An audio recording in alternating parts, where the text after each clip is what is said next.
Merdekalah Indonesia dan Tanah Malaya. Inilah kekuatan Nahdlatul Ulama. Tidak terbatas pada negara, walau di mana juga berada. Namun Islam Nusantara hakikatnya seperti adik-beradik kembar guys. Setelah terkubur selama 66 tahun, kini Nahdlatul Ulama bangkit kembali ya di Malaysia. Jadi Nahdlatul Ulama ni adalah sebuah organisasi Islam di Indonesia yang didirikan pada tahun 1926 oleh para ulama yang berasal dari Jawa Timur ya. Dan Nahdlatul Ulama ini didirikan sebagai sebuah gerakan yang bertujuan untuk memperjuangkan nilai-nilai ya keagamaan dan sosial dalam masyarakat, serta untuk melawan pengaruh-pengaruh asing masuk ke Indonesia pada saat itu. Dan sekarang ini Nahdlatul Ulama punya organisasi, jemaahnya hampir 100 juta, tidak termasuk lagi di negara-negara lain. Jadi ayo kita saksikan bagaimana setelah terkubur selama 66 tahun, kini Nahdlatul Ulama Malaysia bangkit kembali. Jadi kalian yang menonton video ini, support juga ini channel Kaping Bertasbih 2 ya. Bagi yang belum subscribe, boleh subscribe channelnya. Jadi mari sama-sama kita mendengar tentang Nahdlatul Ulama, yang mana ini adalah kekuatan ya, kekuatan Islam Nusantara. Jadi bagaimana tuh? Sama-sama kita simak klip video ini. Jom.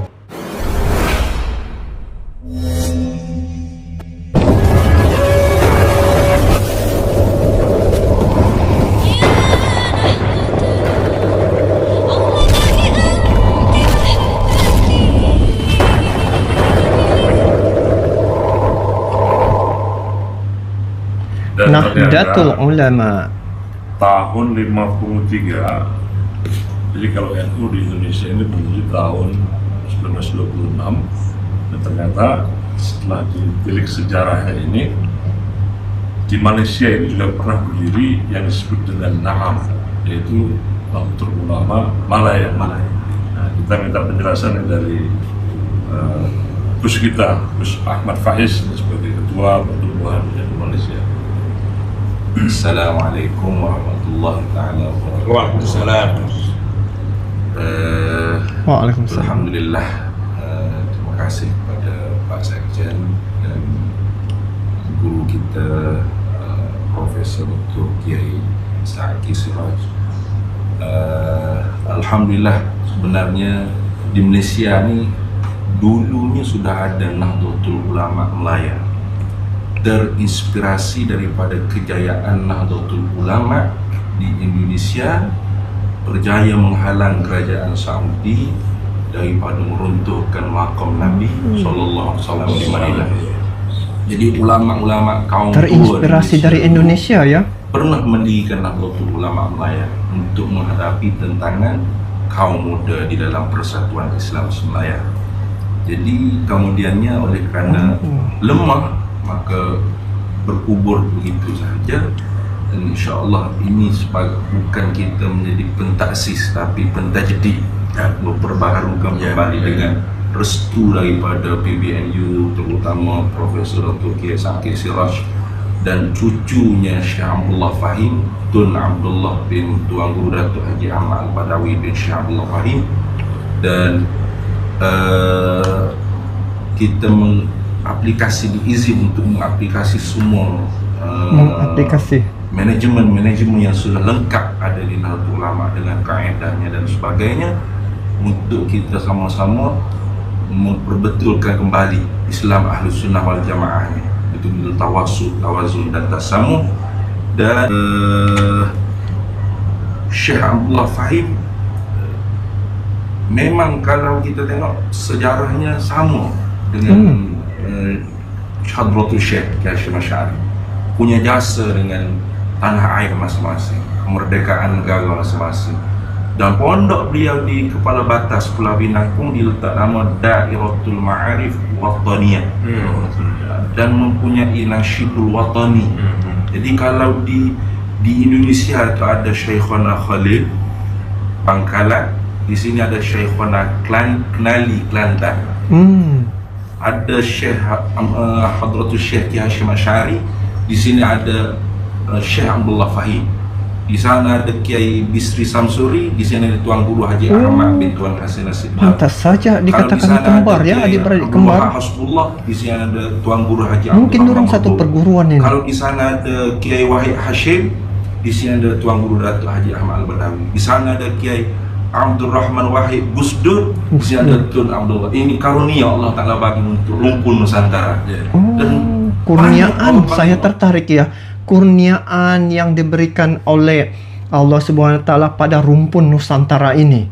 Wow, di situ kekuatan ulama di ulama persis samanya. Kalau saya baca, saya memang pentaksud Nahdlatul Ulama. Saya beli banyak buku-buku, Sang Penakluk, ada novel, dan itu sangat menarik. Dan saya gabungkan tengok manakib di antara tokoh-tokoh Jawa Rasulullah, itu ada persis persamaan. Kalau orang Afghanistan yang wallahu alam di sana ada ke tidak pondok pengajian cara pondok di Nusantara kita, ada ke tidak tokoh-tokoh yang sama seperti di sana, tapi dia orang boleh tawaduk datang ke PBNU, memohon restu dengan PBNU untuk mendirikan Nahdlatul Ulama Afghanistan.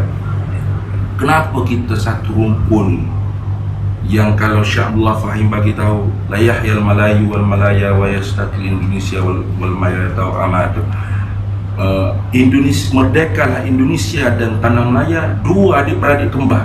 Masya Allah. Tidak mungkin kita boleh belajar tawaduk, belajar dan menguatkan ahli sunnah wal jamaah dalam wadah yang begitu sekali barakah, itu Nahdlatul Ulama. Nahdlatul Ulama ini wadah sungguh barakah ya.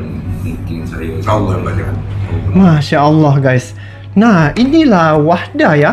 Wahdah Nahdlatul Ulama ni sebuah organisasi ya yang begitu besar sebenarnya, dan awalnya memang didirikan di Indonesia ya. Lepas tu mendapat terinspirasi lah oleh Malaysia, maka Malaysia juga menubuhkan Nahdlatul Ulama. Jadi kalau dikatakan di sini sudah terkubur 66 tahun ya. Ini video 3 tahun yang lepas, 66 tahun terkubur Nahdlatul Ulama di Malaysia. Kini Nahdlatul Ulama Malaysia bangkit kembali. Saya rasa bangkitnya itu atas kerana di Indonesia sangat ramai jemaah dan juga supportnya itu ya terhadap jemaah Nahdlatul Ulama ya, dari segi sosial dan juga dari segi ilmu ya.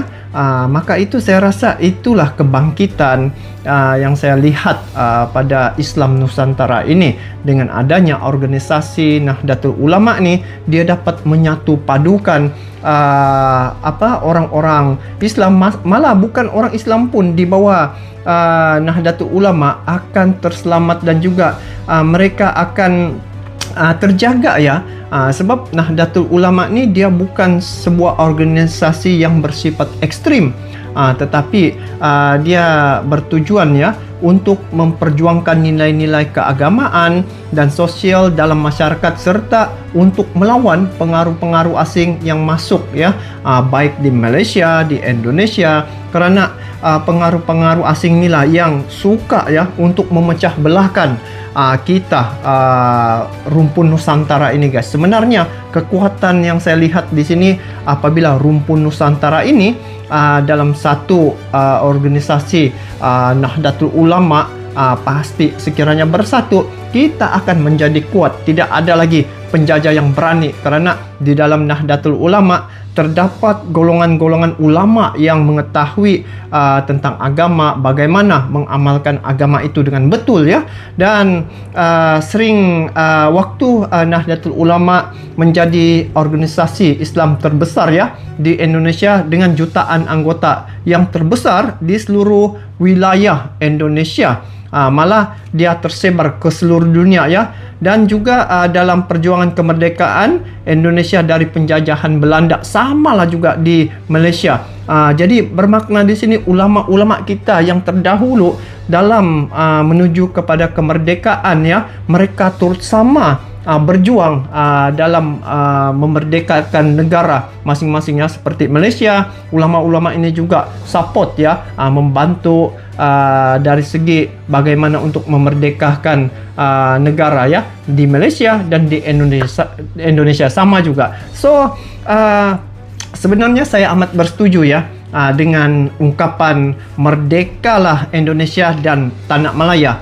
Kita adalah dua adik-beradik kembar, dan ini adalah ungkapan para ulama-ulama terdahulu ya, yang mana mereka ni lebih awal mengalami situasi saat itu, yang mana kita dulu rumpun Nusantara sangat dekat ya, tetapi terpisah kerana penjajahan dan juga ditinggalkan doktrin-doktrin yang sebahagian masyarakat termakan doktrin itu. Akhirnya disitulah bermulanya seumpama berbaku hantam, saling menyalahkan. Hakikatnya kita ini adalah adik-beradik kembar, para ulama yang mengungkapkan kata-kata ini. So, apa yang kita perlu lakukan? Kita eratkan kedekatan ini dengan melihat balik ya sejarah bagaimana rumpun Nusantara ini suatu ketika dulu. Kalau di Malaysia berlaku masalah suatu ketika dulu, maka dari Indonesia lah yang membantu, dan demikian juga kalau di Indonesia berlaku masalah, dari Malaysia yang membantu. Saat itu belum ada nama lagi Malaysia, Indonesia, Singapura, Brunei, Filipina, belum ada lagi saat itu. Tetapi karena penjajahan kita terpisah ya, namun kita masih lagi kekal bersaudara walau di mana juga berada. Jadi moga-moga dengan kewujudan adanya wadah Nahdlatul Ulama ini, kita dapat bersatu kembali ya di bawah Nahdlatul Ulama. Jadi guys, itulah harapan saya, semoga hubungan Malaysia Indonesia akan kekal akrab ya. Dikatakan di sini adik-beradik kembar guys. Jadi bagaimana adik-beradik kembar itu? Nah, begitulah kita hakikat yang sebenarnya Malaysia Indonesia. So, bagaimana pula pandangan kalian terkait dengan perkara ini? Nanti kalian boleh komen di bawah. Sampai jumpa lagi. Assalamualaikum warahmatullahi wabarakatuh.